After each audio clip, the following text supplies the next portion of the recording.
time. So don't worry about that yet. I will reach out to you tomorrow if that's the case. Okay, let me just share my screen here.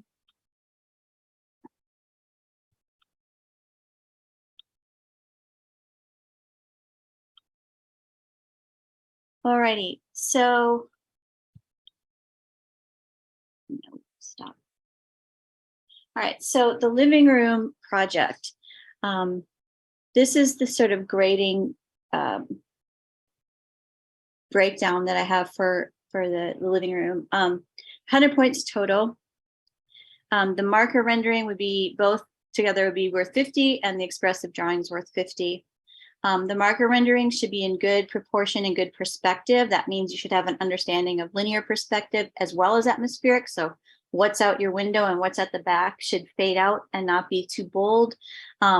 Your furniture should line up with one or the other perspective lines, and you should understand diminution so that things get smaller as they go back. This is key, wide value range. Every surface should be considered, obviously not with the same weight or importance, but we don't really want to leave anything blank. So deal with your ceiling, deal with your walls, deal with your floor, and then of course your furniture and all the things you put in your room. Shadows and reflections and highlights should be represented in all of your drawings and consistent with your light source. Color, you should be able, by the time you start coloring, to make good use of the marker color pencil technique. And then the color should make sense in relation to the rest of your design. So they shouldn't be arbitrary. If you have sort of a mid-century modern design, you probably wouldn't be doing, you know, a lot of plaids and gingham and pastel pinks and things like that. You may, but it would be pretty odd. So the color should be an integral part of your design. For the expressive drawings, again, good perspective and proportion, both linear and atmospheric, diminution understood. Again, a wide range of value, this with just your pencils, and if you want to do a little bit with your pens, but don't do the whole thing in pen. Every surface should be considered. Varied line qualities and line weights should be utilized. Shadows, reflections, and highlights should be represented and consistent with your light source. Incomplete projects, meaning you have 3 out of the 4 drawings, or you have 4 things put on your board, but one of your expressive is just like the shell of a contour drawing. That would be considered incomplete. And the most you could get for that entire project would be 75 points. And that 75 points would be divided among these 2 things. Just for this, for our time today, if you have a question or want to interrupt or interject something, just unmute. Don't use the chat room. I forget to look at it all the time. So does anyone have any questions about the living room project?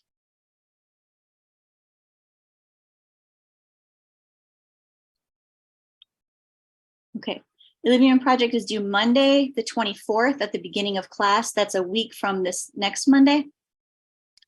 By next Monday, it would be wise to have both of your living room expressive drawings mostly completed, to have one of your contour drawings, it doesn't matter which view, on the Strathmore marker paper, and then be ready to trace the other view onto your contour, the other view of your contour drawing onto the Michentes paper, and be ready to start coloring.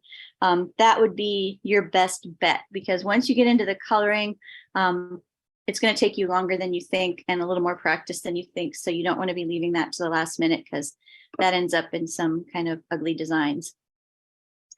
On Monday, I will collect your sketchbooks at the beginning of class and I'll grade them. And at that point, we can work together on your living room. Any questions about this?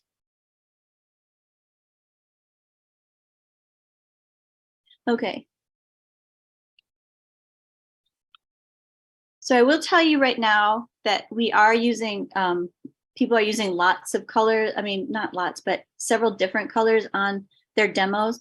But almost everybody is using the grays, the browns, and the white, black, brown pencil. And some people are using a straight edge. So you want to just get those things ready and always have those out. And then sometimes when we trip into using white or green or blue, you can search for those, but just have all your browns and grays handy. And I will pause videos as we go if needed. Yeah. Oh, also, if you're you can choose to color directly on the coloring book that you printed out on the printer paper, or you can put Bienfang marker paper over and do it that way. It's up to you. The printer paper will soak up a little more ink. The Bienfang marker paper, it lays on the surface, which is really nice, except for that means you need to give it a while longer to dry between layers. Otherwise, it'll start just pooling up. But either way will work. And also, if you're doing it directly in your coloring book, put a barrier sheet in between the pages so that the markers don't leak through onto the other pages that you're going to be using.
Okay, so the first texture we're going to be doing is wood, and this is going to use your browns, maybe even a gray, and your some of your colored pencils.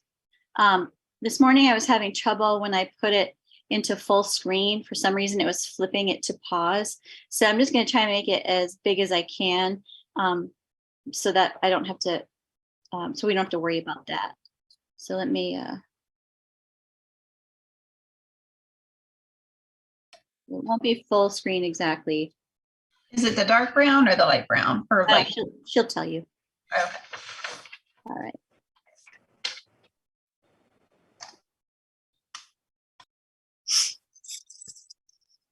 Whoops. Okay.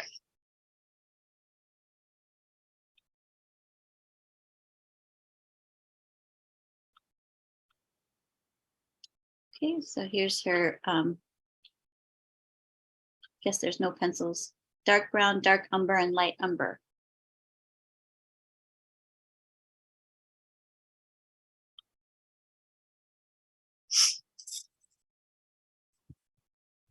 So this is my example that I've already done of the dark brown wood.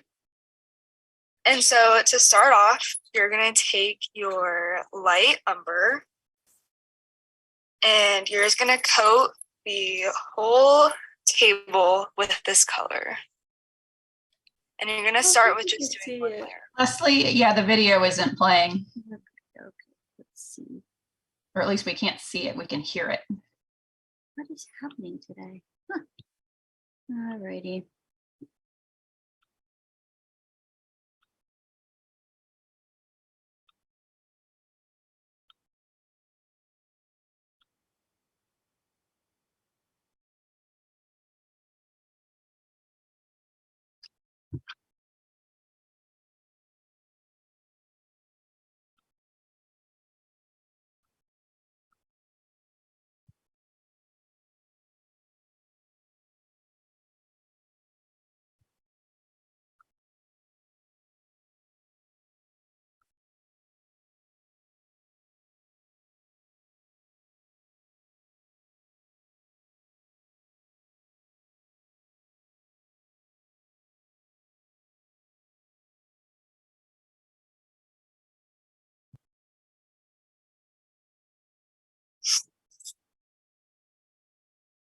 Okay, so this is my example that I've already done of the dark brown wood.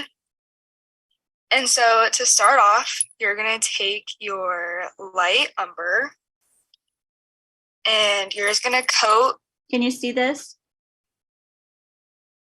Yes. Okay. Can you hear it? Yes. Thank you. The whole table with this color. And you're gonna start with just doing one layer of it.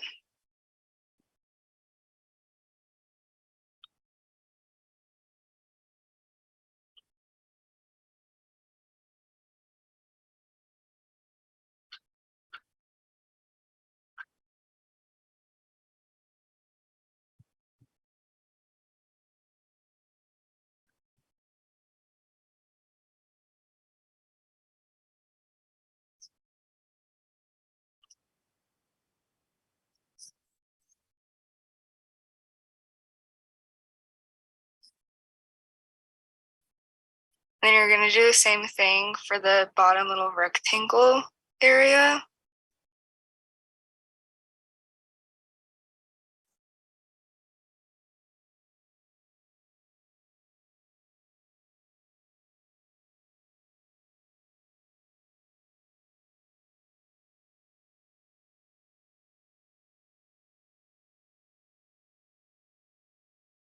And then I go in and just clean up the edges a little bit.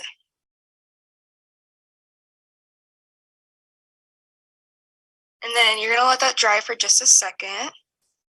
And then you're gonna go back over in some spots and darken up some areas to add some dimension to the wood. I go ahead and I take the places where I may have left some white marks, but you can just do it kind of wherever.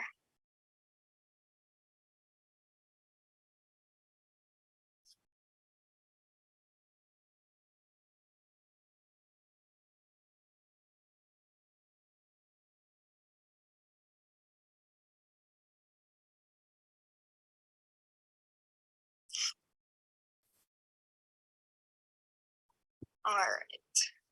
So once you've done that, you're gonna go in with your dark brown. And I'm gonna use the smaller tip for it.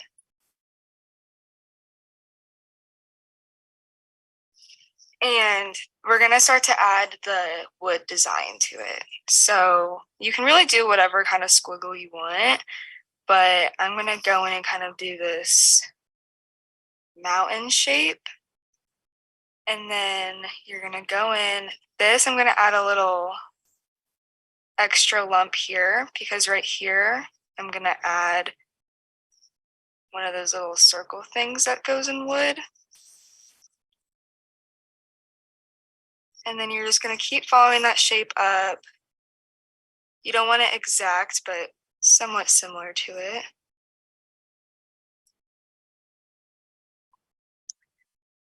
And now you're gonna work at this bottom rectangle and you're just gonna kind of connect each of these.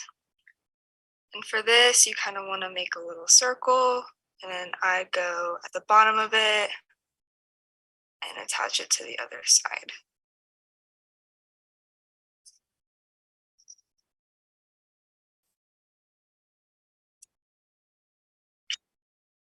So now you're gonna go in with your dark umber.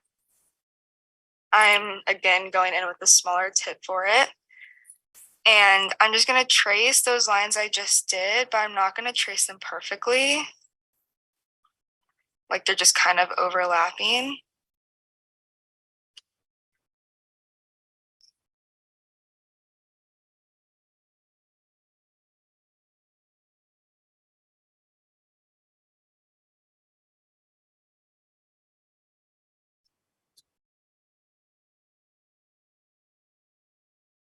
And then I'm gonna go over the little circle I made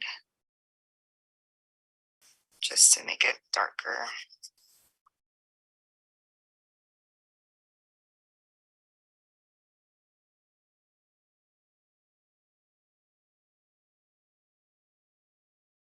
All right, so once you've done that, you're gonna go back in with your light umber.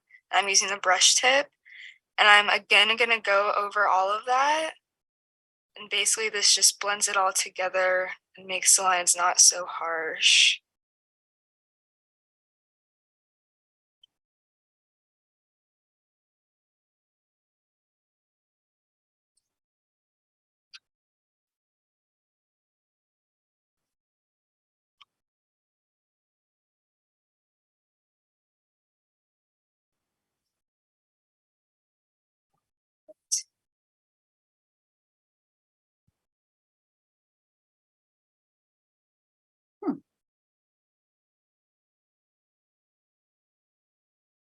Chloe, was it supposed to end there?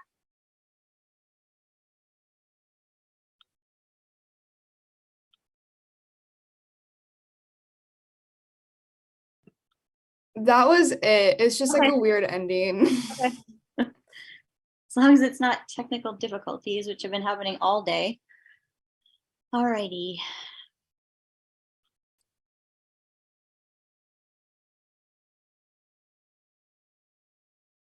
Okay, the next thing is wood again. It's going to be a lighter wood.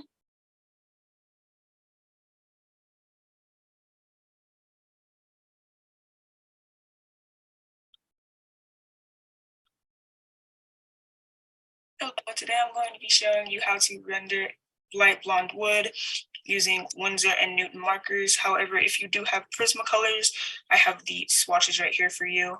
So Pale Peach, Brick Beige, Blonde Wood, and Warm Gray 1, as well as a blending marker. And then if you are using Winsor and Newton markers, I have the numbers down here as well. 0729, 0518, and 0928, Warm Gray. Okay, you guys may not have blonde wood. I'm not sure. So you probably want to just go with three very light, like start with that peach, and then the one that she has here, and then the next lightest one you can do. What were the colors again? Yeah, I can't see the colors in the video very well.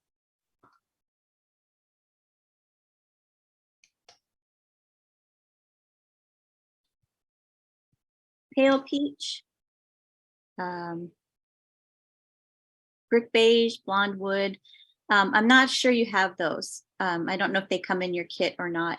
So what you want to pick is you should have peach, pale peach, and then I don't know what your other ones are in there. And I don't have my markers here. So I got the color swatches from the Prismacolors. So those are the colors it gave me that were the most similar. I'm sorry if y'all don't have those exact ones. Did you get them from my swatches or my bag or something on TV or what? I just looked up Prismacolor swatches, like the ones you can get like on Amazon. Okay. Yeah, they don't have any of those. So you might have pale peach. You don't have brick beige. You don't have blonde wood. So you're just gonna have to actually maybe we'll just skip this one and I will replay it later when I figure out which colors you should use instead.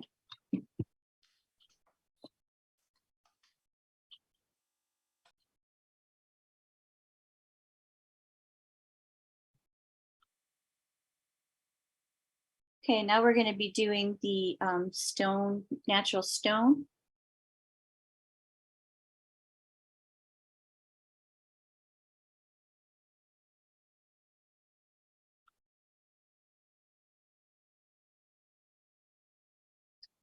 Hi, this is Kelly Edwards, and today I'll be rendering a limestone rock wall for you, or stone wall.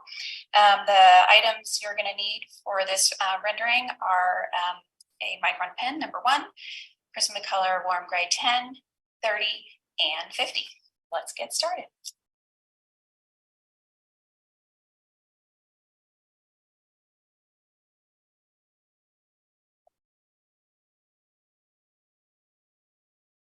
All right, so I like to draw squares and rectangles for this. Do it light and easy.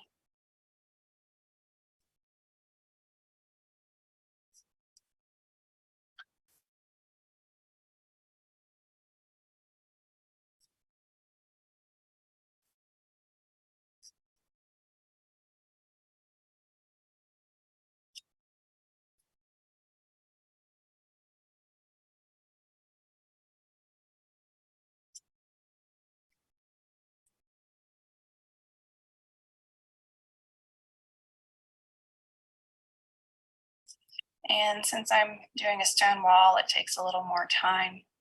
So I'm just going to be drawing the front face and this side.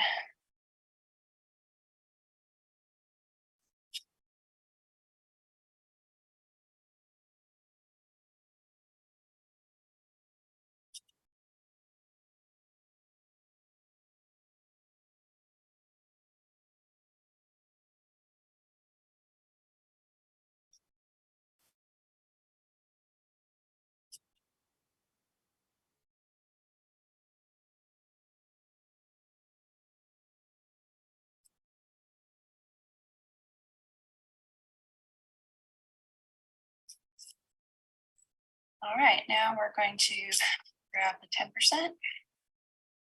I like the thick end.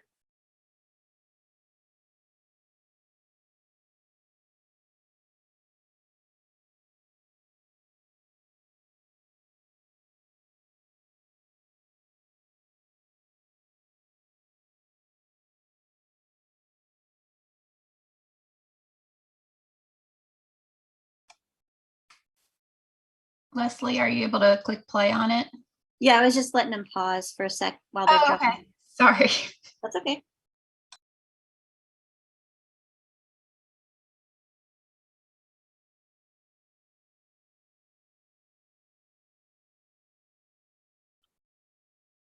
And then I'll just draw on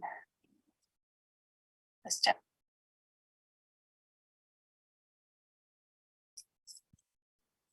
All right, now we're going to grab the 10%. I like the thick end. And then I just draw on the stone bricks because I find that it makes the grout a little darker than I like if I paint over or over.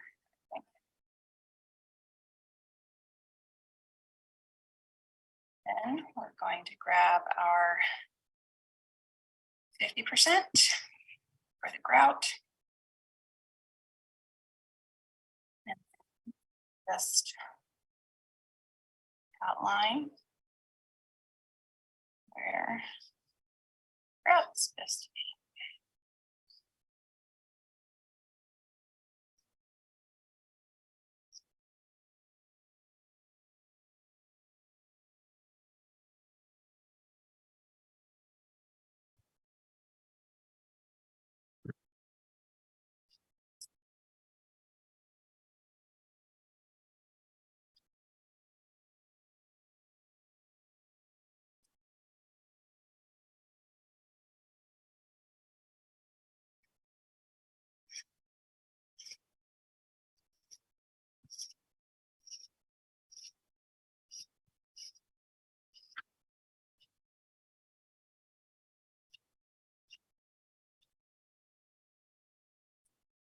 Then you're going to go in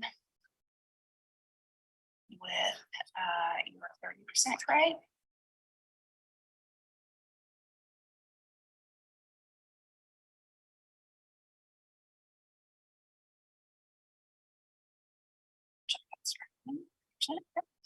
And then now you're just going to do some little highlights just to give it a little texture.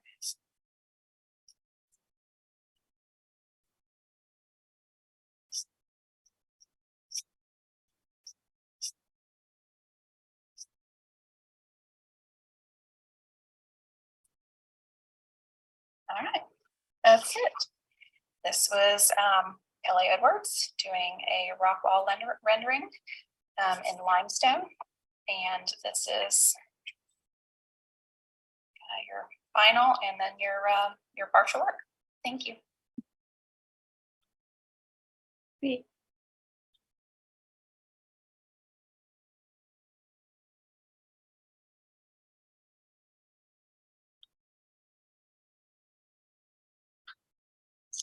Okay, this one you're going to be doing polished concrete. So you're going to be using some grays. If you don't have the blue the cloud blue pencil or the silver pencil he's talking about, don't worry about it. You can do stuff with your just your black and white pencils if you go light.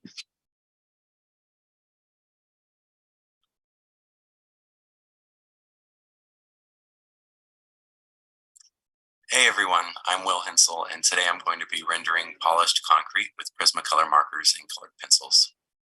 Let's dive in. What you'll need for this is Prismacolor markers in the following colors: warm gray 20%, warm gray 30%, cool gray 20%, cool gray 30%. You'll also need these colored pencils: light cerulean blue, black, white, silver gray is optional, and you'll also want a number 2 micron pen and a colorless blending marker. Okay. If you don't have 20% gray, you can do 10 and 30, or you can do 30 and 50, which will give you a darker floor. The first thing we are going to do is apply a light layer of warm gray 20% across the floor, starting from the top and ending at the bottom.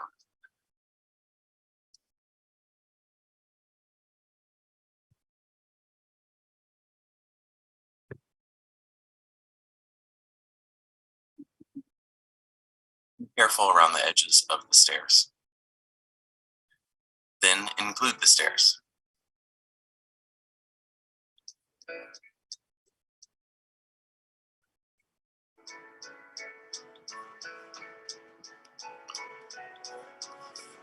Next, I will start to create shadow with warm gray 30%. Don't take this layer all the way down, and stop at the stairs to create the reflection in front. And I'm including the side of the stairs and the tops of the stairs as well. But don't go all the way to the edge on the top of the stairs.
Now I'm using cool gray 20% along the shadowed areas to add a blue tint to the floor.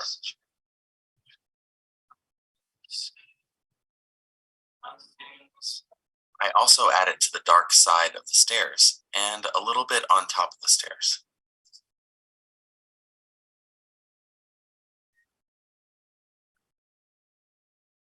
And that's followed up by a final layer of cool gray 30% to add the darkest shadow. Emphasize the reflection in front of the stairs, then keep it close to the edge of the wall. Notice that I also add a bit of shadow on the dark side of the stairs. I'm taking my colorless blending marker and blending all this in, even the dark side of the stairs and the tops of the stairs.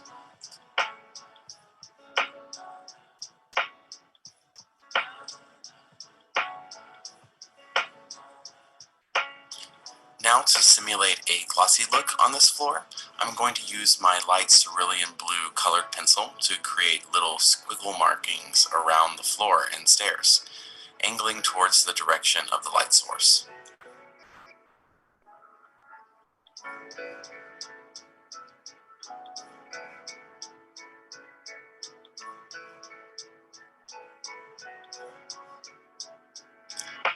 begin with the black colored pencil, but use it to create longer sweeping marks.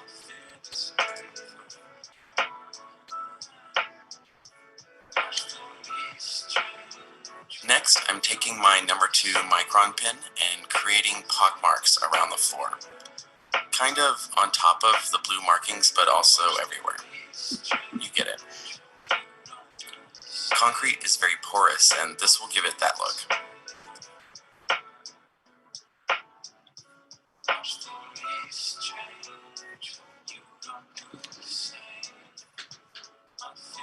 Finally, I'm going to emphasize the highlights with my white colored pencil, pressing hard in front of the stairs and on the rise of the stairs, pressing softer all over the floor.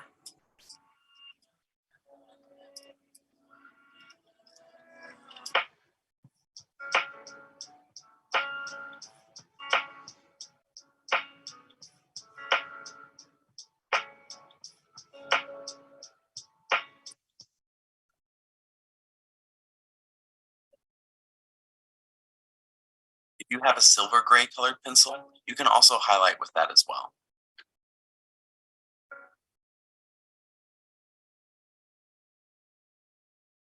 And there you have it, polished concrete. Like and subscribe for more solid concrete content. Very good. It's easier to see in this light, the kind of, so when you're doing polished concrete or any reflective surface, you have the reflections that reflect down, but then you still have to maintain the fact that this is a surface. So that's how these little lines and dots act to show that it's not a pool, like sinking in.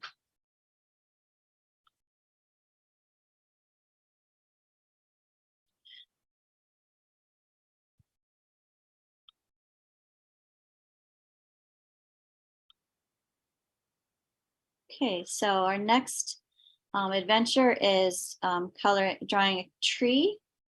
So you probably want some greens around and some browns.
Is there sound with this? Nope.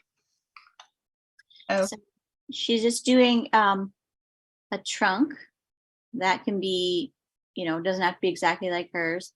And then she's drawing in some shapes, like large shapes for the tree leaves.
So she drew in the sort of general shape, so she'd have a line to follow to do this kind of raggedy edge shape around.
Okay, so when you're doing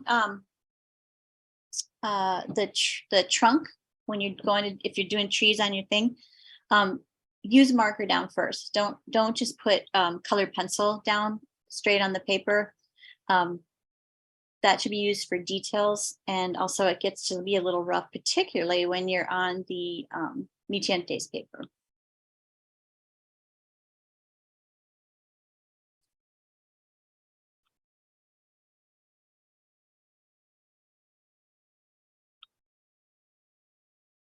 Okay, so now we're going to be doing water, and I just want to tell you, Damaris did a really interesting thing, which is put like a little house behind her so that you could see some of the lights reflecting on the water.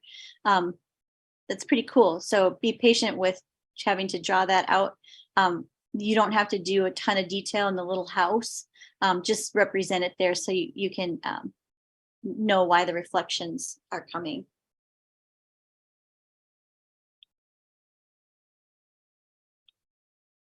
Hello, my name is Damaris, and today I'm going to be doing the water.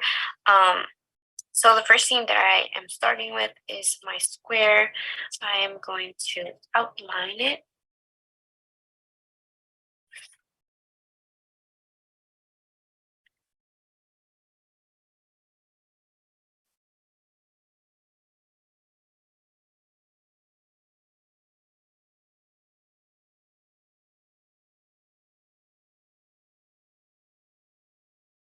I'm going to be doing a house on the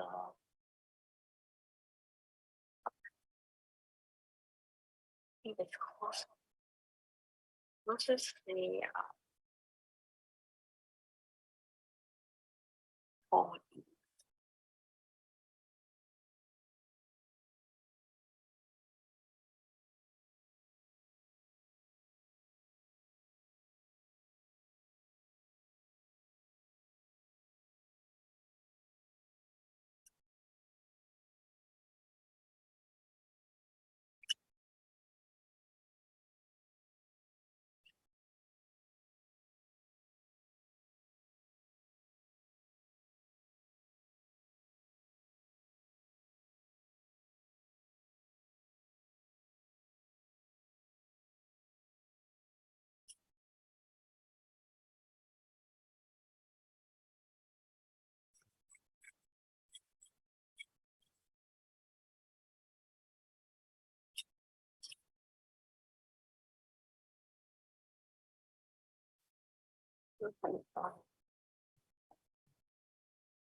Windows.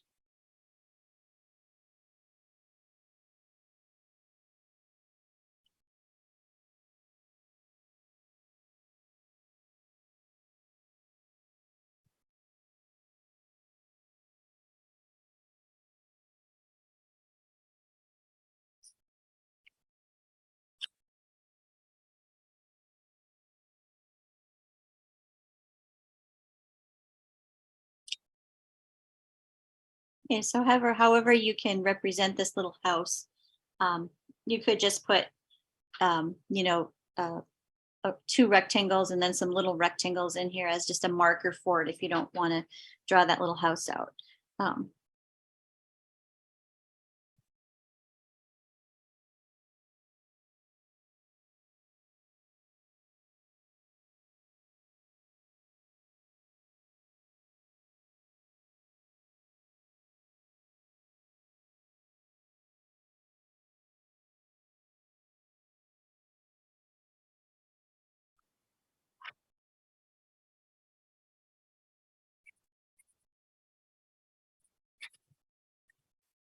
Using my color pencil, I'm going to be coloring in on the windows and the little pillars on the side. I'm also going to add some light on the edges of the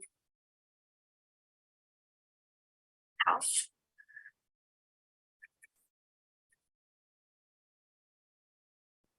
Windows.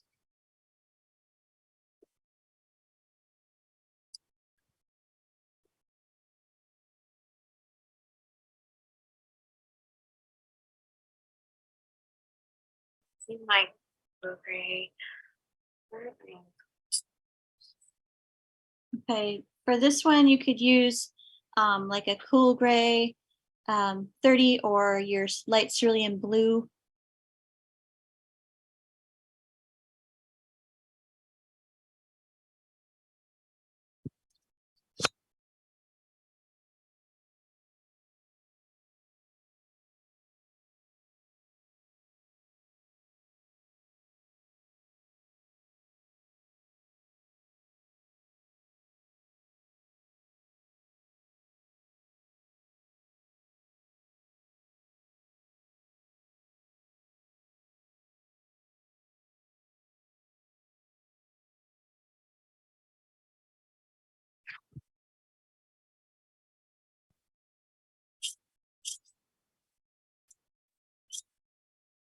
Lightly.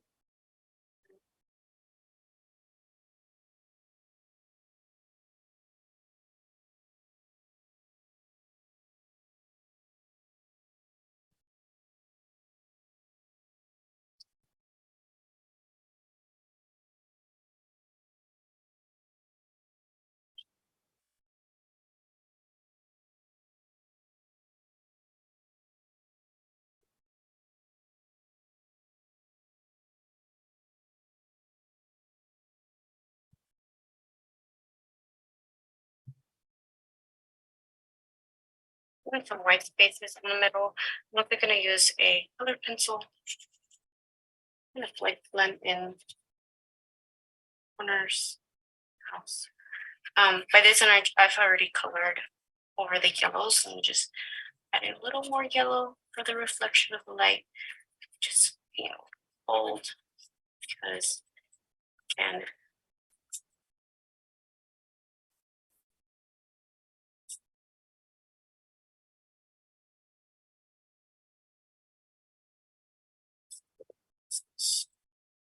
I used my micron pen to just play a little bit of water.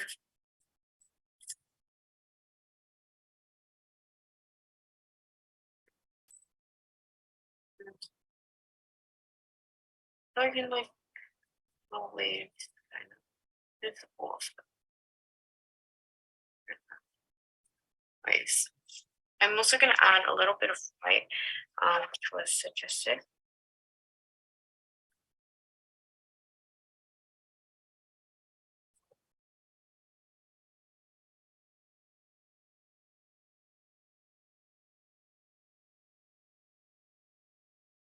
Marker.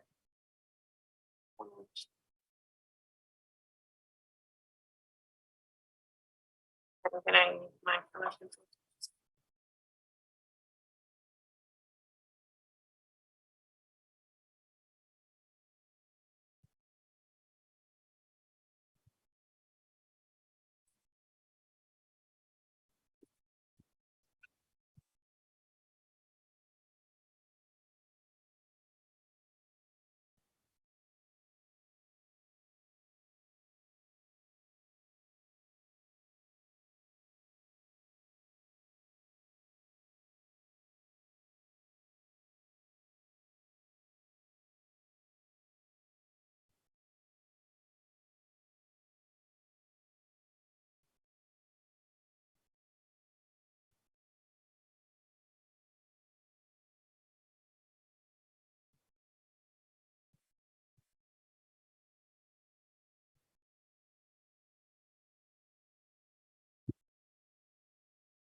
Okay, so Our next one is sheer fabric. And I think we're doing pinks with this. So you switch away from your grays and your browns.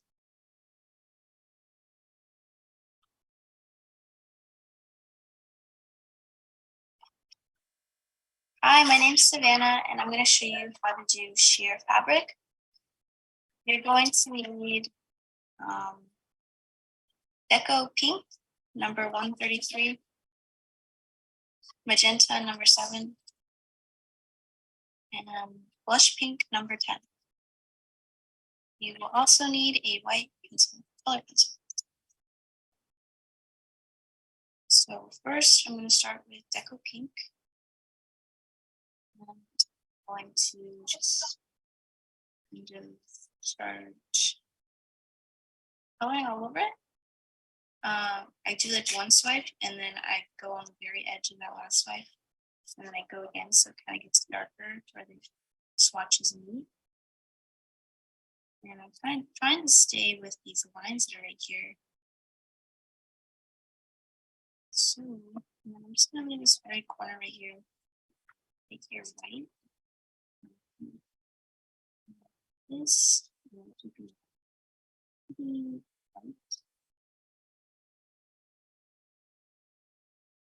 And see over here, I'm just gonna try and keep like a little swivel of it. Little yellow. Fill this in right here. And then over here as well. So, and then continue to and then this one. And I'm just gonna do a second layer.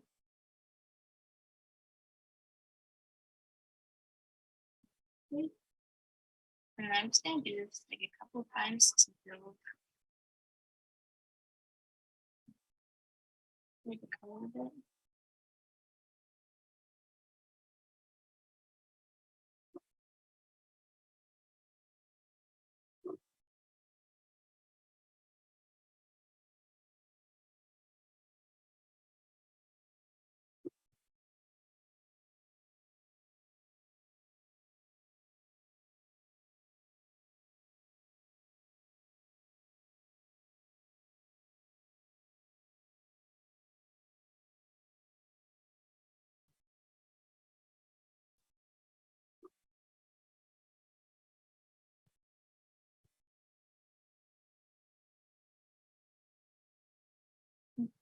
Both colors.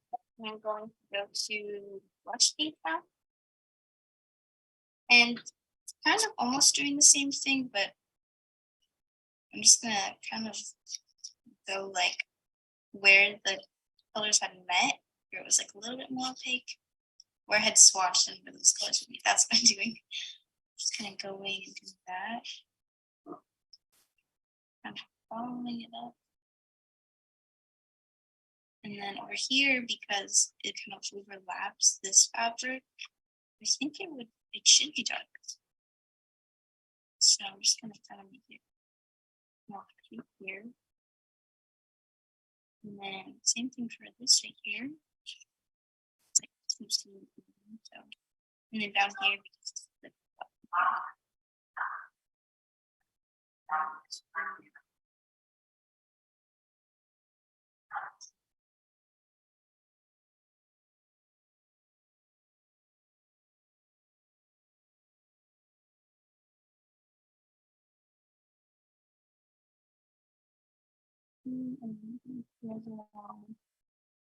And then I'm gonna make this darker too because it kind of overlaps this. So, and then over here,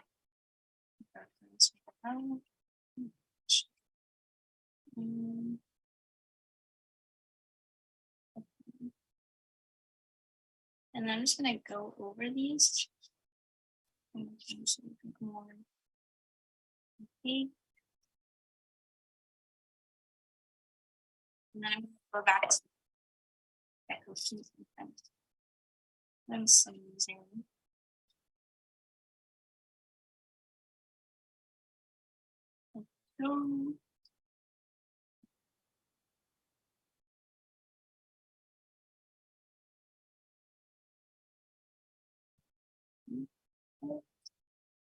And then I'm gonna go in with Magenta. I'm not gonna use this one very little bit and just kind of going and making some of the themes like a little bit darker.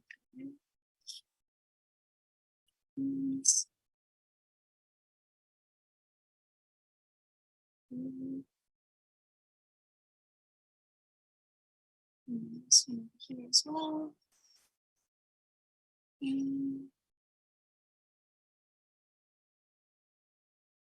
This kind of. Then I put it back in and kind of blend some of these a little bit.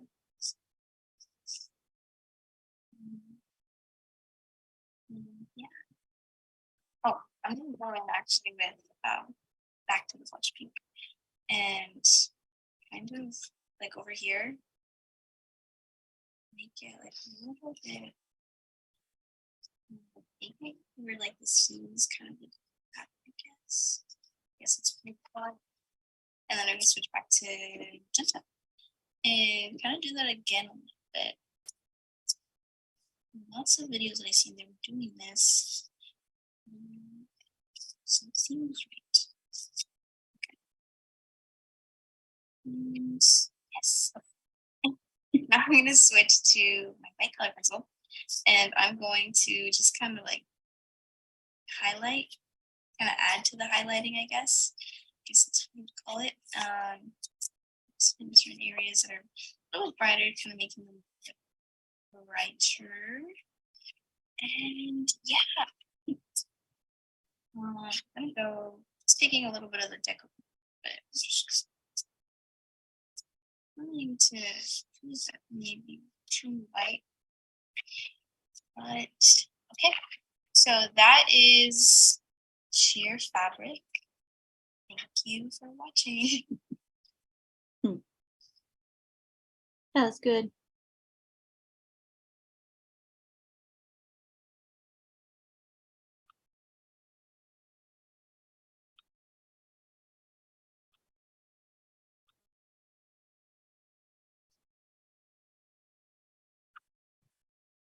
Okay, so I think we're doing velvet at this point in blues.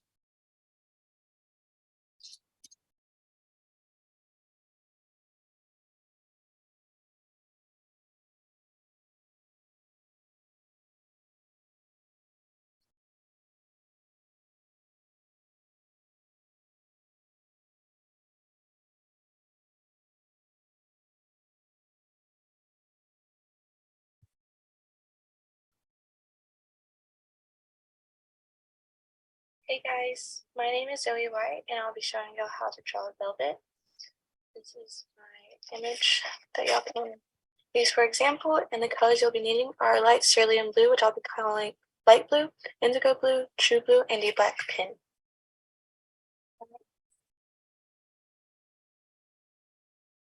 Alright, so first you're going to start with your light blue, and we're just gonna, the light source is coming from this way.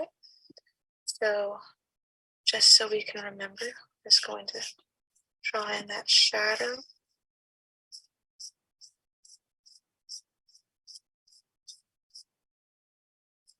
And it's okay if it's not perfect. Right. And then we're going to be outlining this.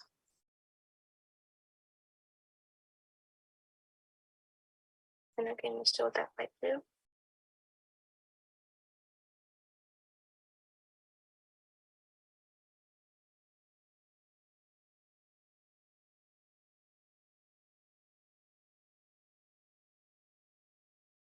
Right, and you're gonna fill it in. I'm just doing some downstroke.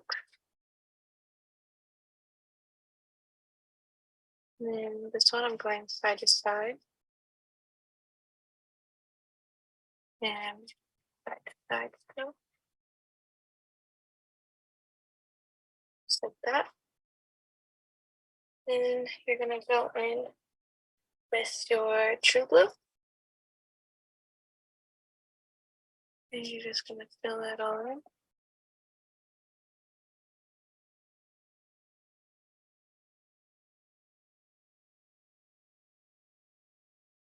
And on this side, you're just going to some little wisps.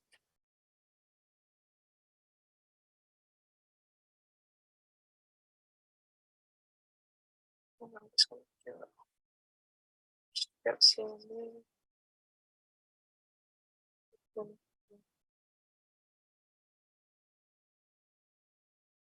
And then we're going to outline these little lines up here with this indentations, I guess.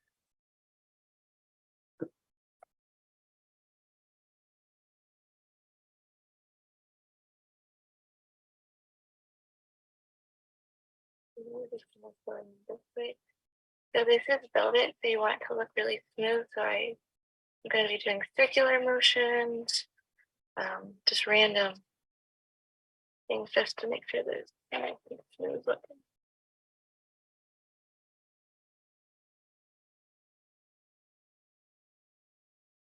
All right. And then we're going to go in with our indigo.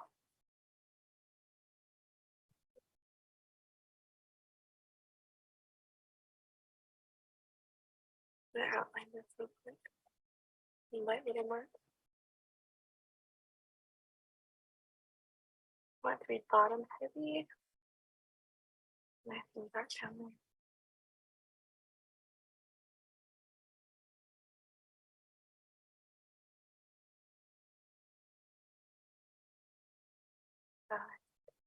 Dark. Some of that in up there.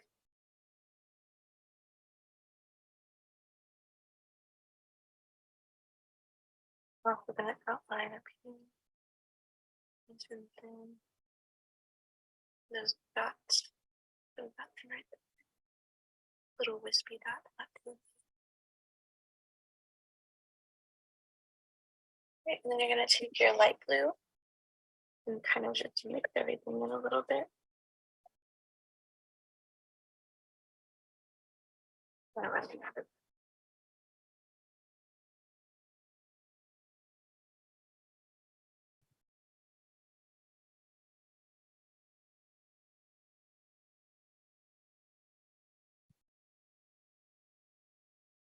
I'm just gonna go kind of deep right there with this one. Hopefully you could see me the whole time. Look nice.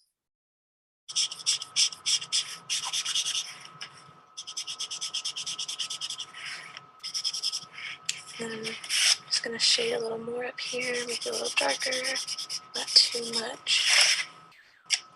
Take more of this true blue. And just kind of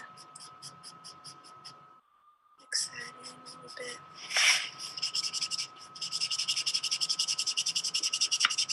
Still just mix it in.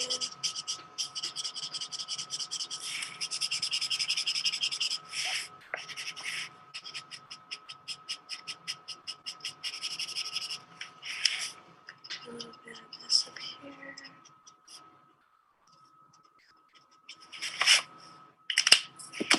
And then your light blue again. Mix it all in.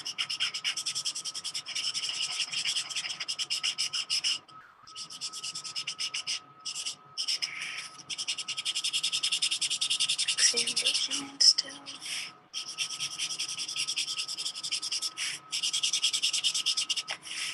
This is a much quicker version of this one, so it doesn't look as good, but hopefully you can get the gist of it. And now you're going to take your black pen, try to not get to 7 minutes with this. And you're just going to outline, you want those dots in there to show like the cushion. Put in those little wisps. These are light outlines on this one, and these ones I do dark just because so you can see them.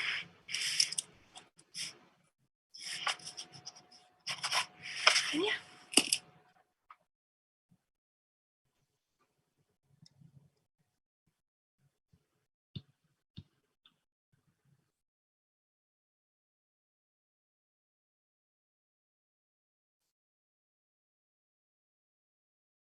Okay, this one's gonna be marble. And someone's using green colors, which is awesome. No one ever uses very many bright colors and they're doing marble. So I'm kind of excited about this one.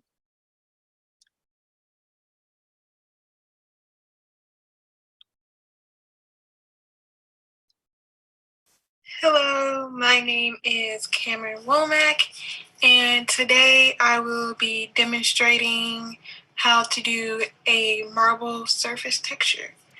So first, the markers that I'm going to be using is the dark olive green, PB28 Prismacolor, and I will also be using the apple green PB 167 Prismacolor.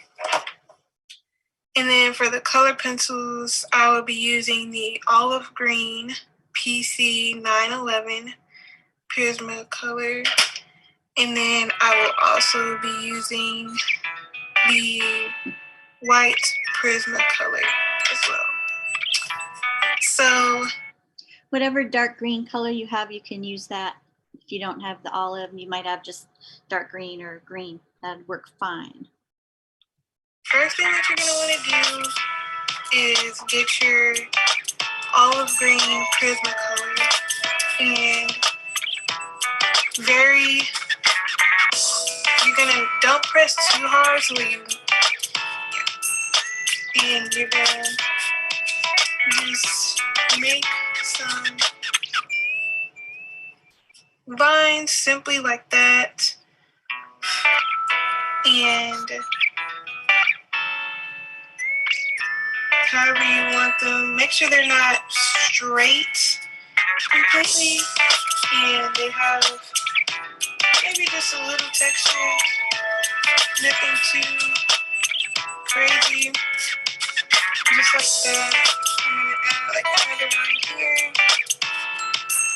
and then you're gonna do the same thing to the other side.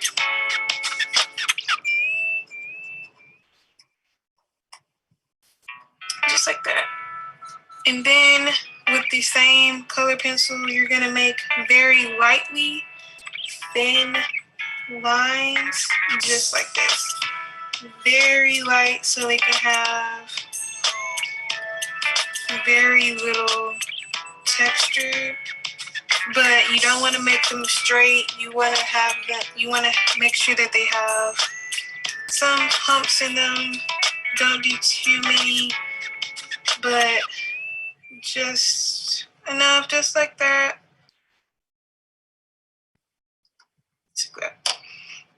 And then you're also just going to color in very, very lightly, not too hard, because you don't want to cover up the thin lines that you've done too much. So you're going to go over the whole thing with color pencil very, very lightly.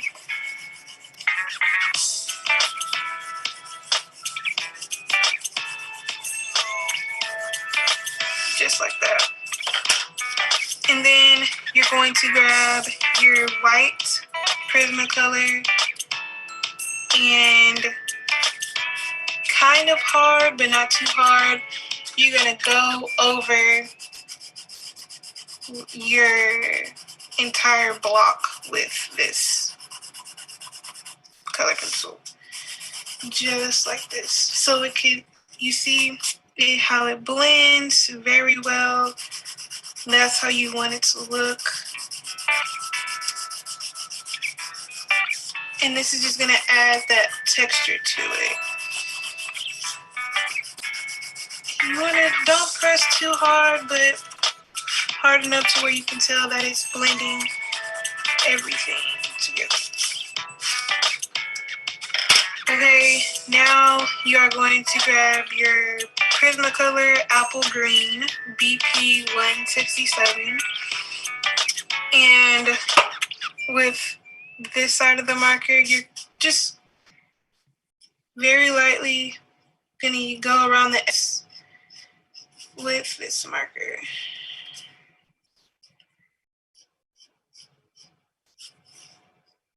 Very lightly, and then kind of wanna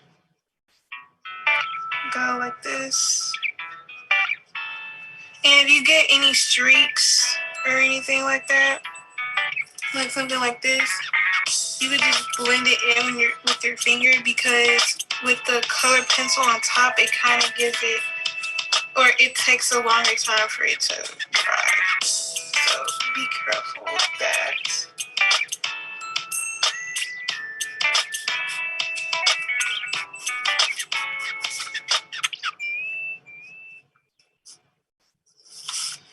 And then before we go to the next color, you're gonna grab your white color pencil again. Not white. You're gonna go grab your olive green color pencil again, and you're just gonna very lightly go over the little lines that you made. So you can still see them, not too hard, but just to where you could see them. Maybe you want to add a little more lines to it.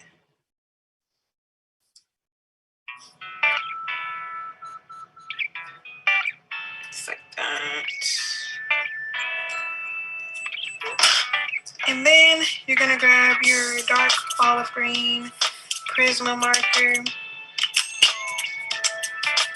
set this side, and very lightly go over the corners. And you could also blend this in with your finger if you feel like you need to. If you feel like it's too dark, just that. Like I said, with the color pencil being on top, it gives you the opportunity to kind of play with the marker a little bit more. And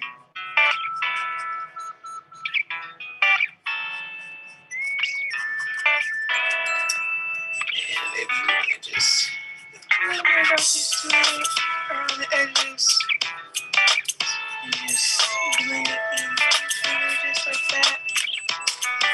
And there you go. That is the marble surface texture. And thank you.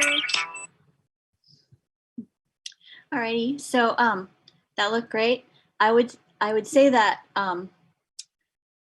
for better results on all the different kinds of paper that you're doing, well, let me start this way. So Cameron put down the pencil first and then marker over. That works okay if you're using basically one color in various values. If, however, you are using browns and greens and yellows, it's going to end up muddy. Also, that like blending with your finger works on the Bienfang marker paper pretty well because it kind of pulls up on there, but it won't work as well on your Strathmore marker paper, and it won't work at all on your Michiente's paper. So that's just a little heads up. So same process you could do on those other papers, but just start with the marker layer and then go in with start with drawing your lines first, then go in with your marker layer, and then go in with your other pencil work.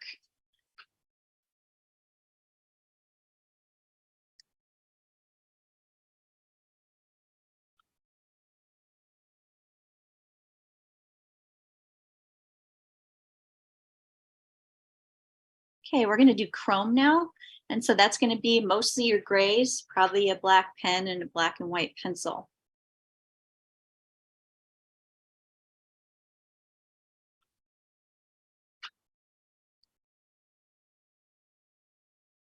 Hey y'all, so my name's Chloe Yandel, and I'm going to be teaching you how to draw chrome today. So first things first, we're going to need to get our materials. So for today, you're going to need your 70% cool gray, your 50%, 30%, and our 10% cool gray. And then you're going to need a pencil, the black and white color pencil, and a colorless blender. And this is how it's going to look in the end, by the way. But first things first, we're going to take our pencil. Okay, so if you have the a different kind of marker that doesn't have the 10, 30, 50, and 70. If you have, say, the other brand I said you could get, I suddenly lost its name. You could use the 1, 3, 5, and then use your black if you want. And we're going to outline or draw out the shaded parts or the darkest parts of our cylinder. So the darkest parts for today are going to be the left and the right side. And then we're going to add one right in the middle of it as well. And these don't really have to be neat or anything. We're going to color over them anyway. So, and then we're also going to add a shaded part to the edge of the top of this can or cylinder.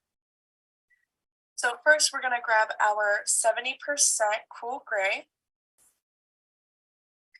And we're just going to outline the darkest part of our cylinder.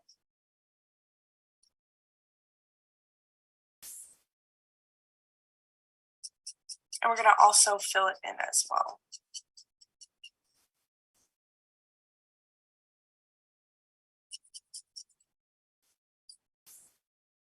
And when you come to the edge of our can, you're going to want to kind of curve around the edge of it to make it look like it's like a cylinder, like the reflection is forming around the can.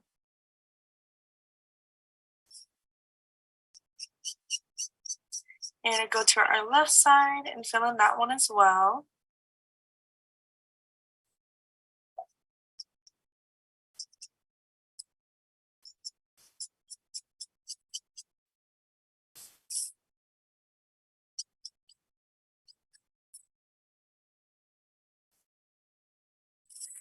And then you're going to go to the middle one once you're done with those two and outline that one and color it in as well.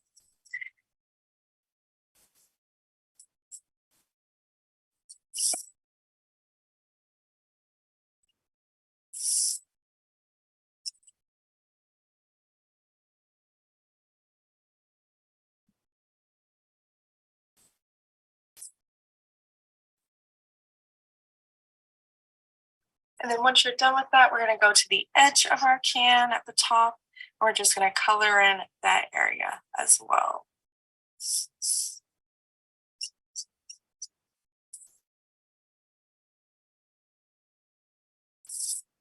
And then once you're done with those, I like to go back over our dark spots and kind of just like sharpen our edge a little bit if it's a little like wonky.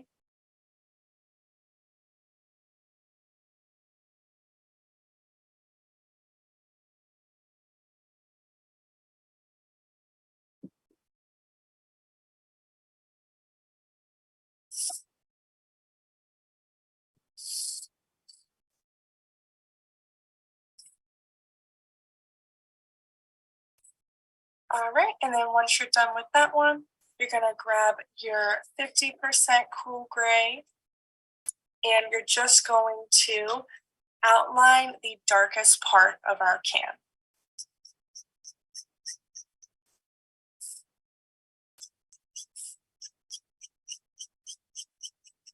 Remembering to kind of curve the shading around the edge of the can, kind of just following what we had done before.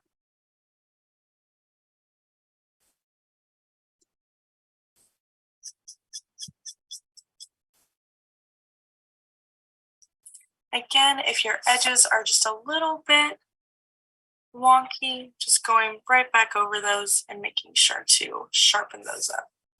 And then we're going to take this color and we're going to go right to the top of our can and outline that as well.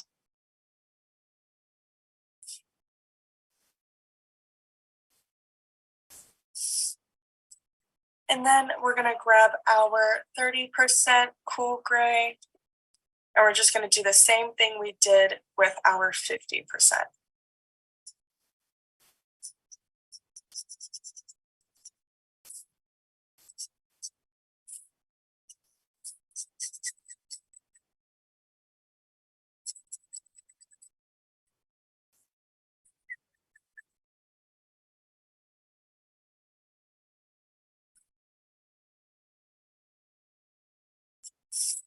And again, just going to the top of our can and outlining it as well. And then actually with our 30%, to kind of add some depth to our shading, we're just going to take our pen and kind of just make some little streaks in it just to kind of show a reflection of an object in our can. And they don't have to be perfect because we're going to use our colorless blender in a second. Then after that, we're going to take our 10% cool gray,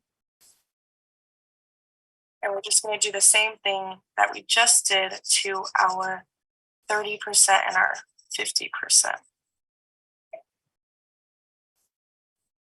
And then this one, you want to leave some white space in the middle.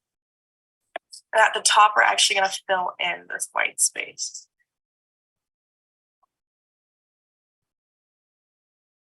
And then after that, you're going to grab your colorless blender, and we're just going to blend in everything that we just did right here, and at the top as well.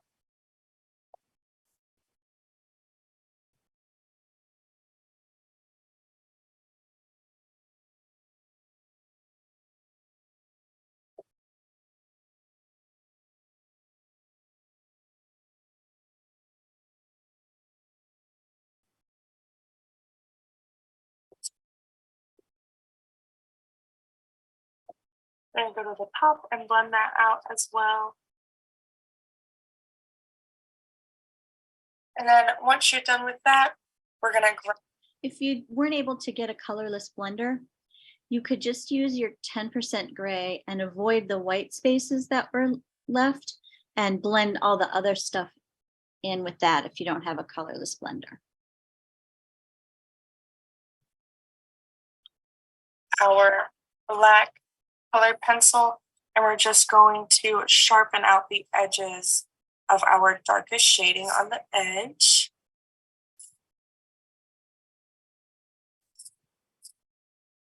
And then after that, we're going to grab our white colored pencil, and we're just going to add a little bit of highlight to the top of our can, just to show that there's a little light there, but it's not enough to really like be super bright like in the middle of our can.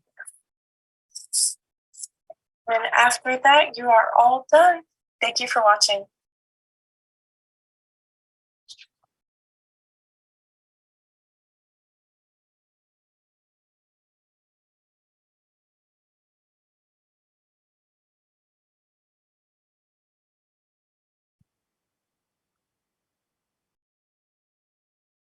Okay, so give me a minute.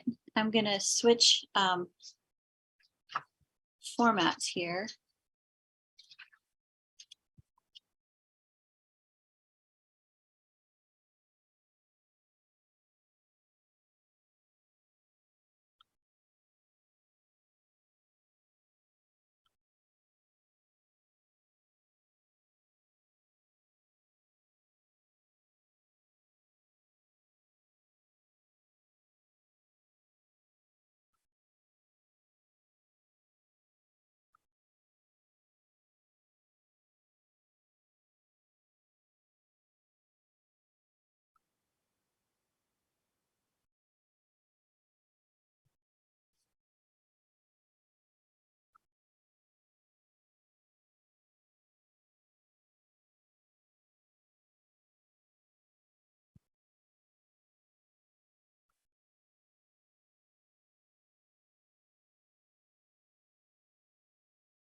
Okay, can you all see the screen still?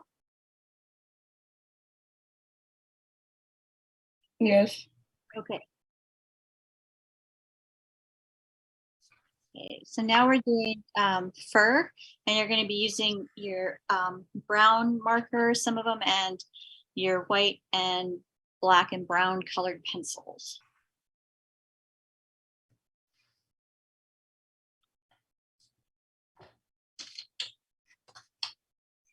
Alright, so my name is Hannah, and today I'm going to be showing you how to draw fur.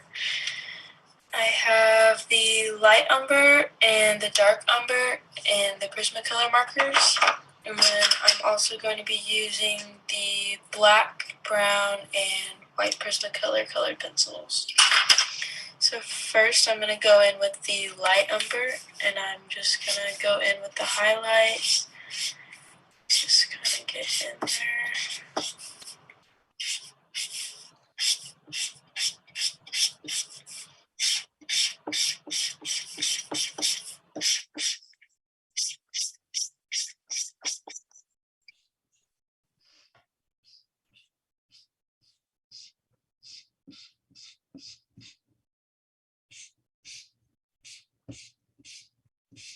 Get that one, and then after that, I'm gonna go in with the dark and just kind of really go over everything I just went over the same, leaving some highlights out.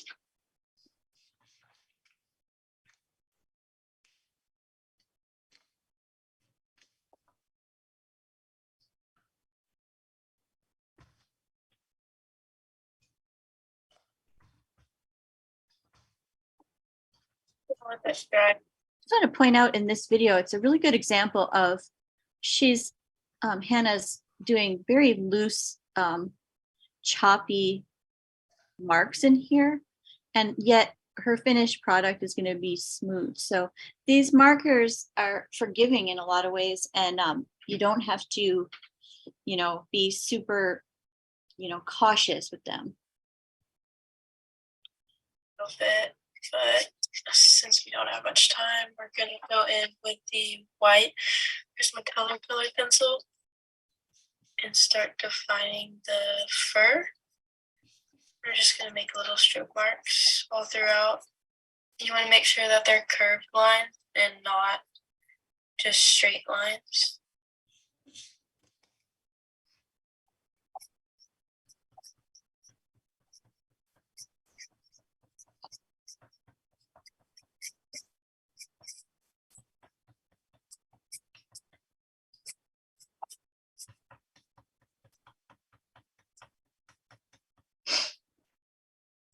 I'm gonna have a light hand when I'm doing this. Not pushing too hard.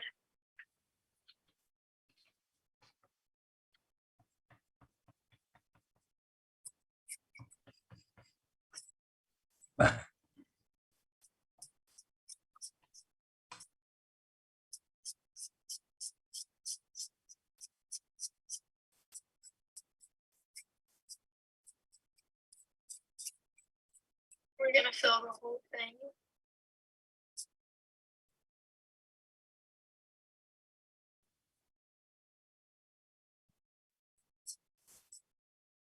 And then once we have that, we're gonna really go in and define. We're gonna use a little bit more pressure on your pencil.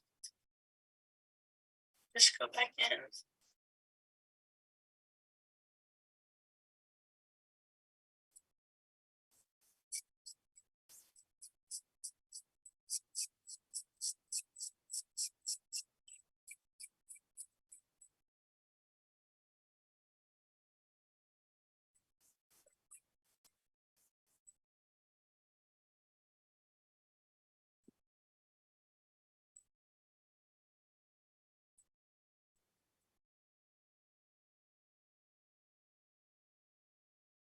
From that, we're gonna go in with our brown color pencil. We're just gonna define some of these lines so that way it's not so white, it looks like actual fur.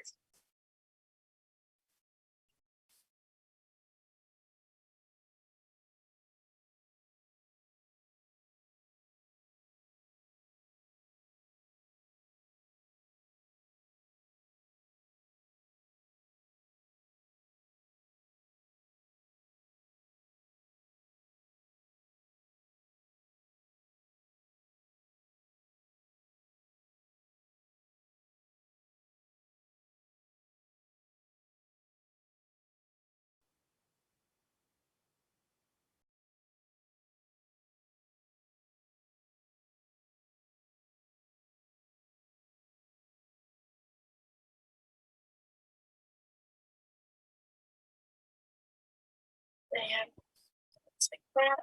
Then I'm gonna go in with my black and just touch up a few places. Don't have to use this too much.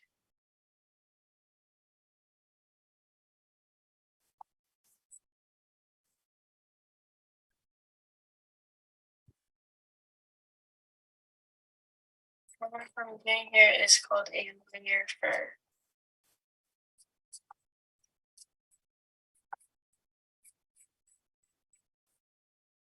And then if you want, you can take a micron pen. I'm using the 8, and I'm just gonna outline this just to make it a little bit cleaner.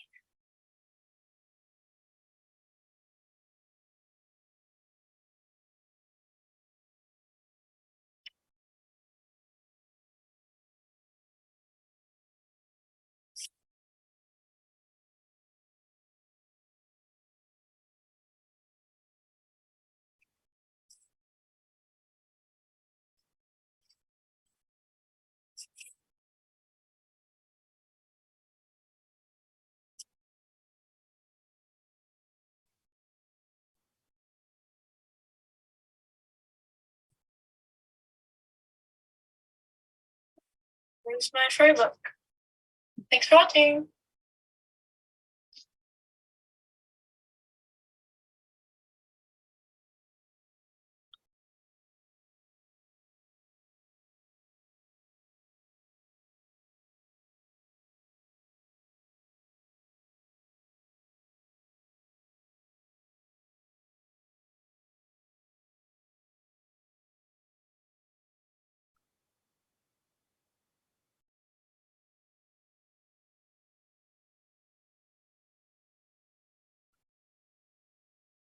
Okay, can you still see this screen?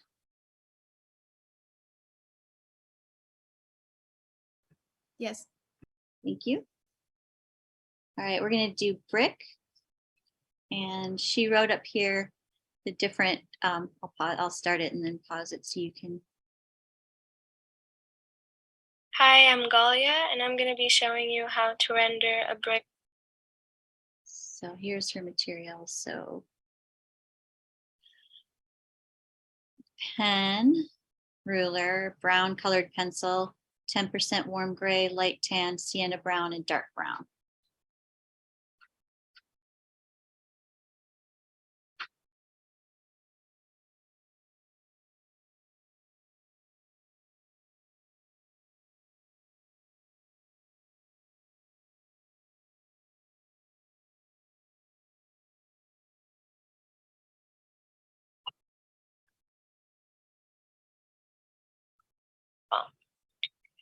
These are the following materials you need. And for the light tan, this is your light brown. The sienna brown is your middle value shade of brown, and dark brown. First, take your warm gray 10% marker and create a base layer throughout the entire wall. For the sake of time, I'm going to be demonstrating the front facing edge and part of the side wall. After that, take the light brown or light tan and add a layer on top of the warm gray layer that you just created.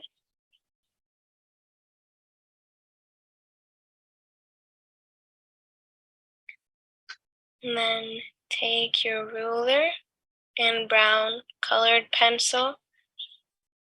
So we're gonna create the pattern of bricks by drawing lines across the wall.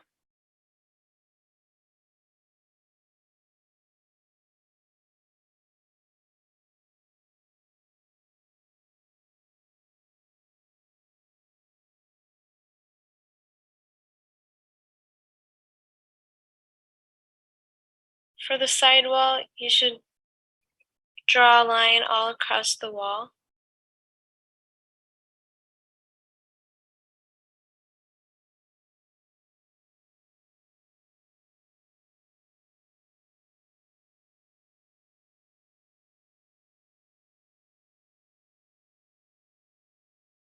So notice Using the same pencil, she from the top down to the middle, she followed this line with her lines, and then from the middle down to the bottom, she followed the bottom line.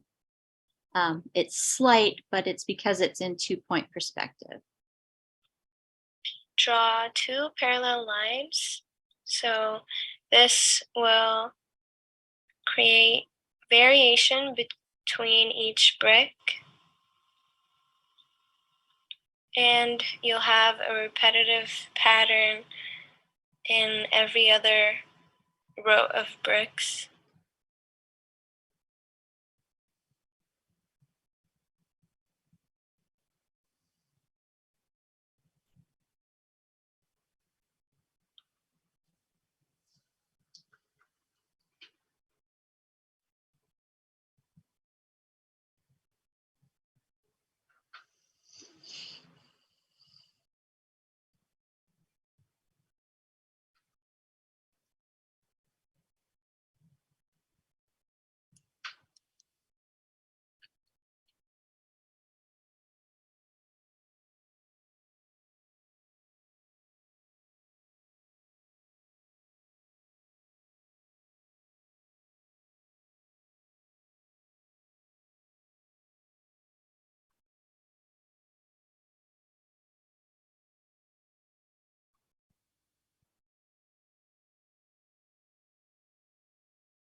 Now take the light tan or the light brown and draw a border around each brick.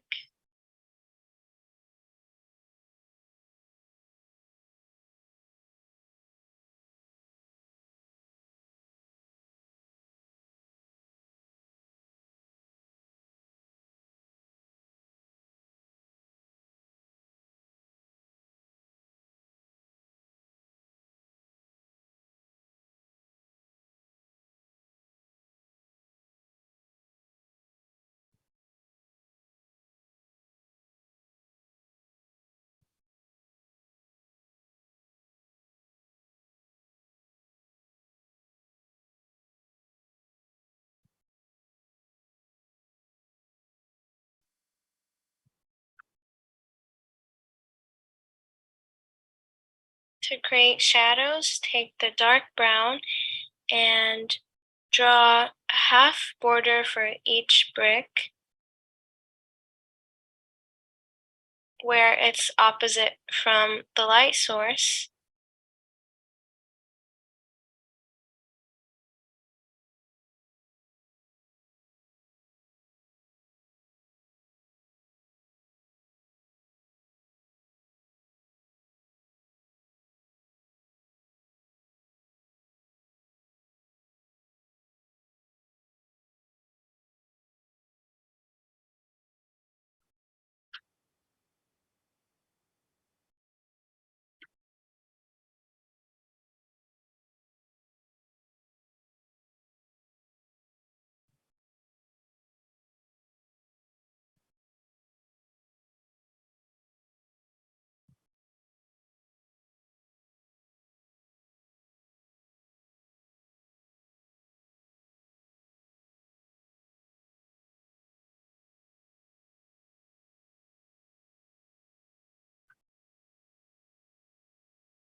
Now take the sienna brown marker and go over the dark line that you just created with the dark brown.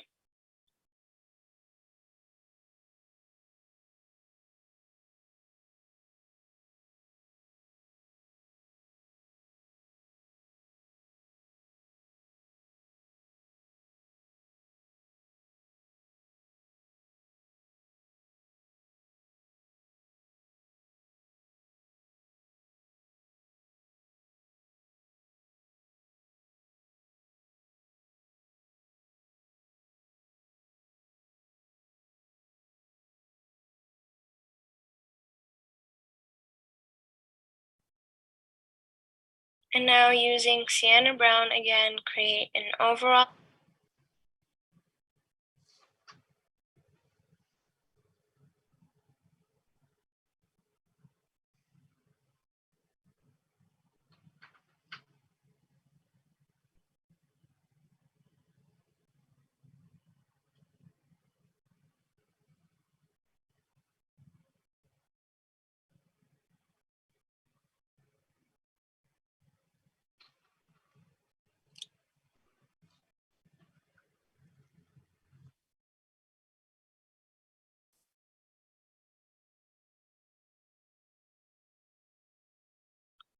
here throughout the entire wall using the brush side of the marker.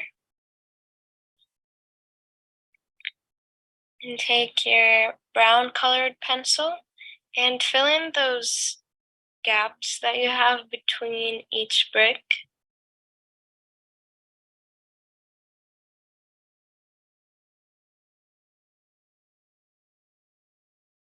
Make sure to overline the lines that we created at the beginning because they kind of fade off when there are multiple layers of marker.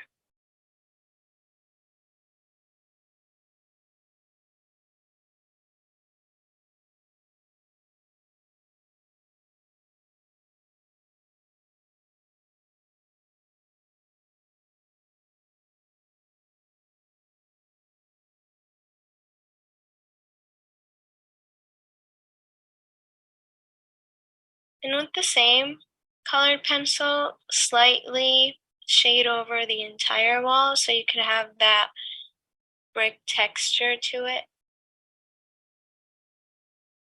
Once you're done with that, you'll have your brick wall.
Can you still see my screen?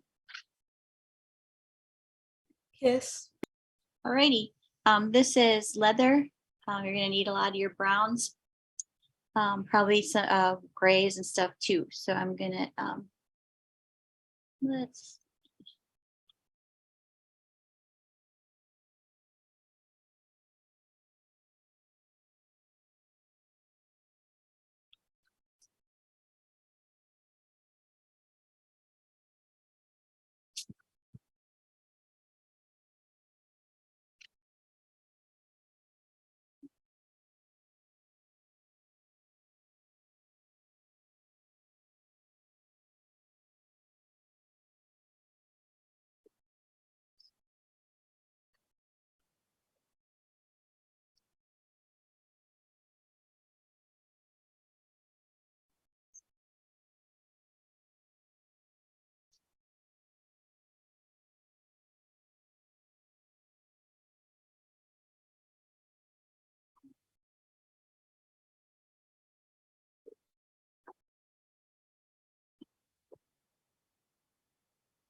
Hi everybody, I'm Rochelle. I'm going to teach you how to hand render leather texture. So let's get started. For our lightest color, we'll use the goldenrod. Then for the medium, we'll use sienna brown. And to achieve the darkest, we'll use a warm gray at 50%. And that will be in combination with the dark brown colored pencil. We'll also use a white colored pencil for some highlight. First, we'll start off with the goldenrod as our lightest color, and we're just going to color the whole block with some outlines first, and then just shade it in on all three sides. It doesn't have to be perfect. Leather is an organic, sort of natural material, and since it's a fabric, the lines don't need to be straight. Also, the lines that we are creating here are going to be covered up with some texture later on, so don't worry about it too much. Still using the goldenrod pen, we'll do what's called a box point technique, and that's where you just sort of move the tip of your marker back and forth to the right and left in sort of a random way to create sort of a rougher texture. We still want to keep a gradient here. The light source is coming from the upper left side, so we're going to try to keep the upper left of the cube a lighter color. And the more you overlap with this box point technique, it's going to be darker. So keep the darker overlapping towards the outside edge of this side. The right side is the darkest side, so just go ahead and start overlapping, make it dark. It's okay because it will get even darker here. Also darken the edges of the lid. Don't go all the way into the upper left corner though. Using the goldenrod still, we're going to do a little bit of shading on the tufting on the top.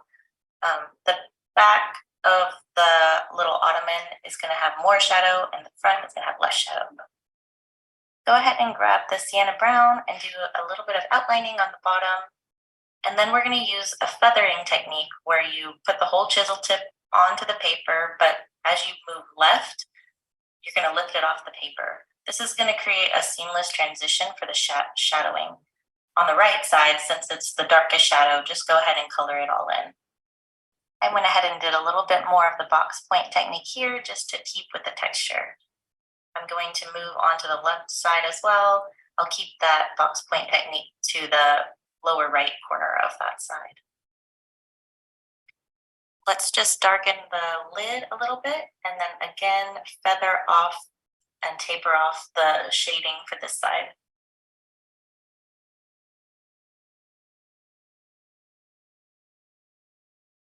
So using the sharp point of the marker, just delicately go in and add a little bit darker shading towards the bottom of those tufts on the top. Remember to keep the lines smaller and thinner as you get closer to the light source. Using the goldenrod, we're going to go in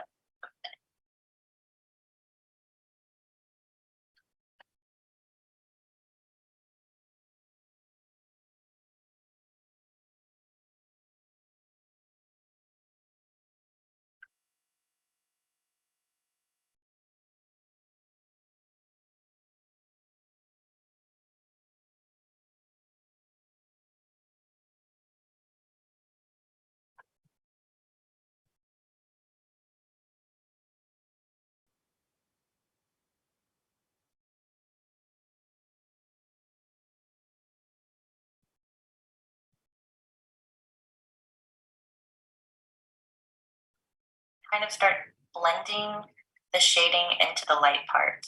So you'll just go from where it is dark a little bit into the light spots.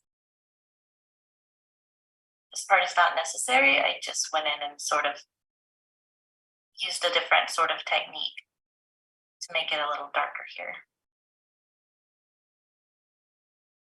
You also can blend on the top. The tufting will kind of blend into the highlight.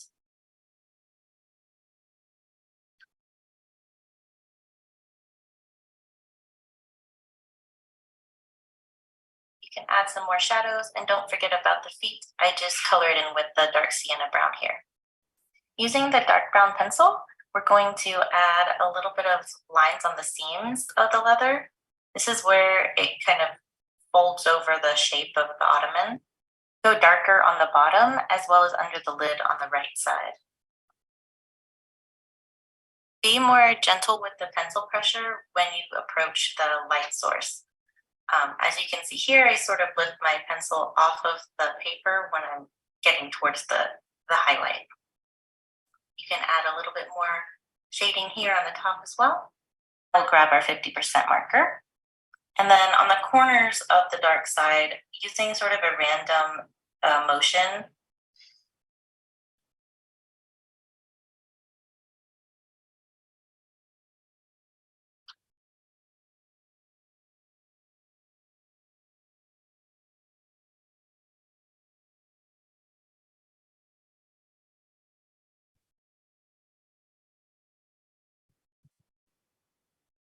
where you just twist the pen back and forth.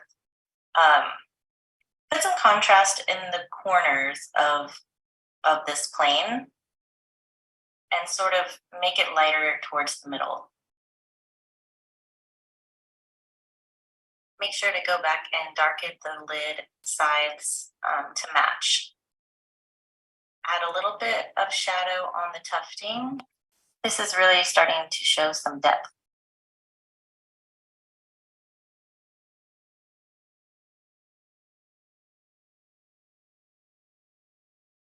We're going to do the same thing on this side, but stay away.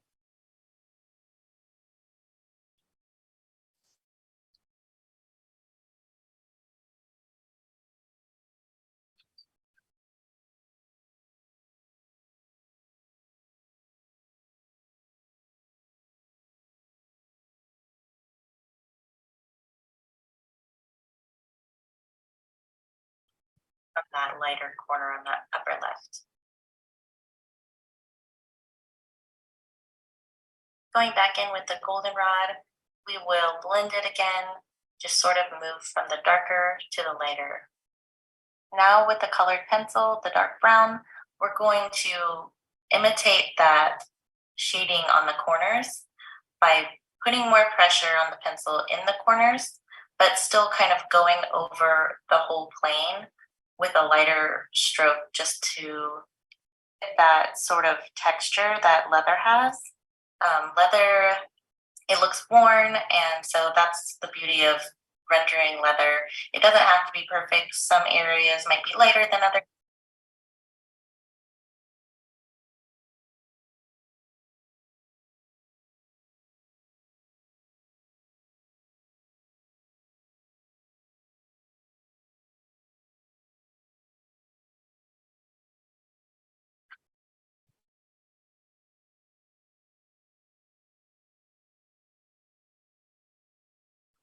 Might be darker, and it's okay. I add shadow here with the warm 50% gray just to add a little bit more detail, and then with the dark brown pencil I go in and touch up a little bit of the shading just to give it some more detail and really just blend in the shadows with the highlights.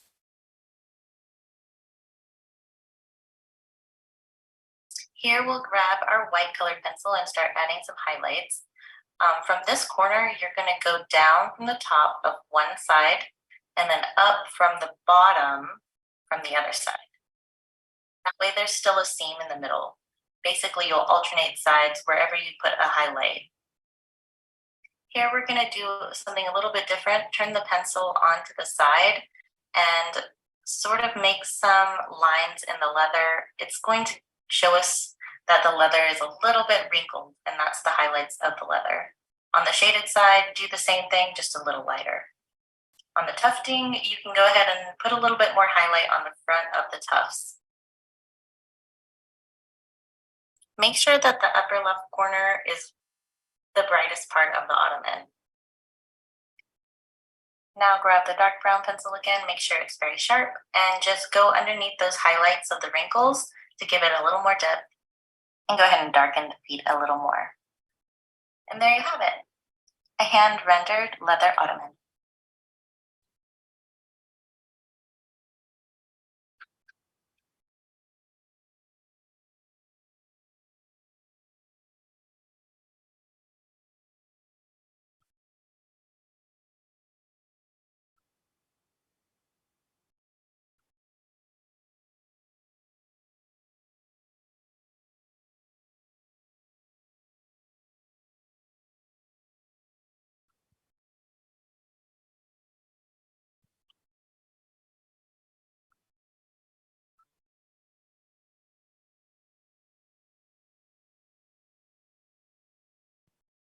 Okay.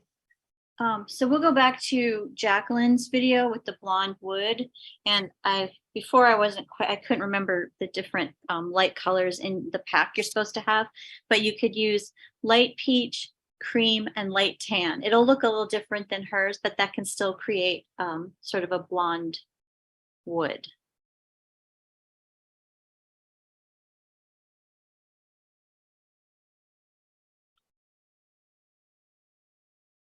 Hello, today I'm going to be showing you how to render light blonde wood using Winsor and Newton markers. However, if you do have Prismacolors, I have the swatches right here for you. So Pale Peach, Brick Beige, Blonde Wood, and Warm Gray 1, as well as a blending marker. And then if you are using Winsor and Newton markers, I have the numbers down here as well. 0729, 0518, and 0928, Warm Gray, and a blending marker. So first we're going to start with Pale Peach, and we're going to use the chisel tip, and we're just going to softly color the whole background.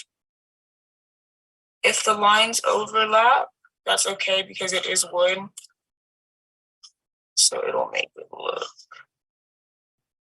like the texture.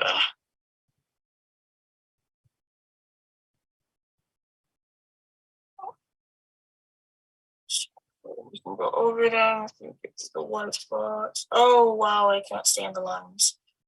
Can use that. So sorry. Down here. I want to go. Let's beat that a little bit. Make some marks very lightly all around the wood. All right. And then we are going to go on to my second color, which for Prismacolors, it would be Brick Beige. And on this one, we are going to use the fine point. And with this one, what we're going to do is, here's a little trick. So you want to start with a little bit of pressure and then release as you go on. So if you start from this corner, have a little bit of pressure and release it, a little bit of pressure and release. And just all around there. Scatter it around. That's how I like to do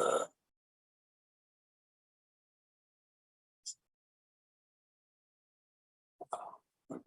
And then release it. And then wood kind of connect. So if this line is too thick for you, and do the same this way, just so it makes the wooden texture and color change.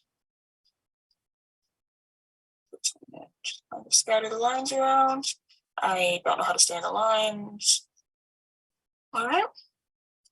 And you can just color in this tops if you want to do that as well. So after the Brick Beige, we're going to move on to Blonde Wood, which is perfect for this as well. And we're going to use that same fine tip. And we're just kind of going to do this one in the corner, scatter this one around. You know, it's a little bit of a darker brown. So this would be where you use your light pan, and that's going to be a lot darker, I think. Give Than the word a little bit of dimension.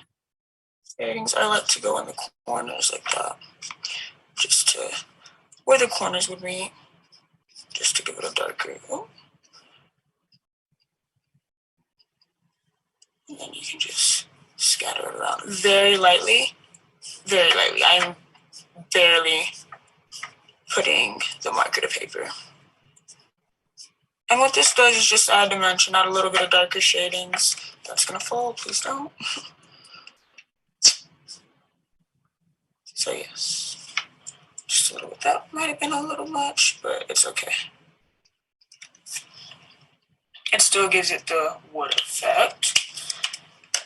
So those are going to be the three main colors for this one. And then what I'm going to do is I'm going to go ahead and get this warm gray, if I can grab it, this warm gray one.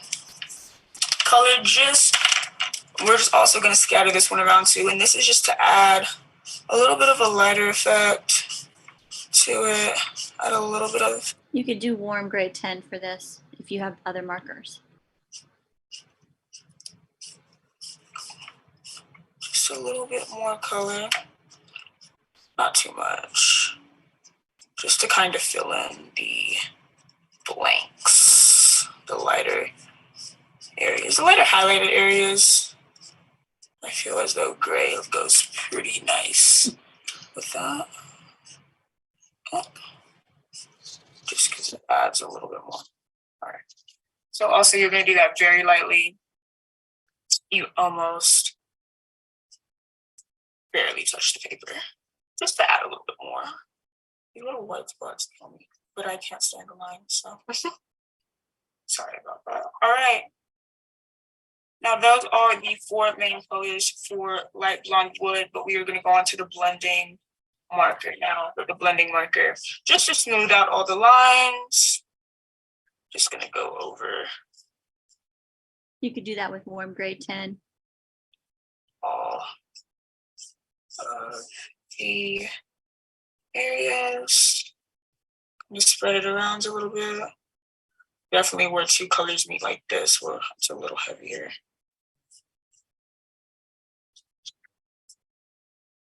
Just also in those areas just to blend it out so it looks good. This one has a little bit of harsh lines compared to this one, but I think for a floor wood tile, not wood tile, excuse me, a wood panel on the floor, this looks very nicely done. All right, yes. So after that, of course, if you want to go back in with maybe the lightest color and go around just some areas, just to really bring out those lights, because you know it's light blonde wood. You can do that. There you have it. Excuse my not being able to color in the lines, but all right, this is rendering of light blonde wood. Thank you. Alrighty.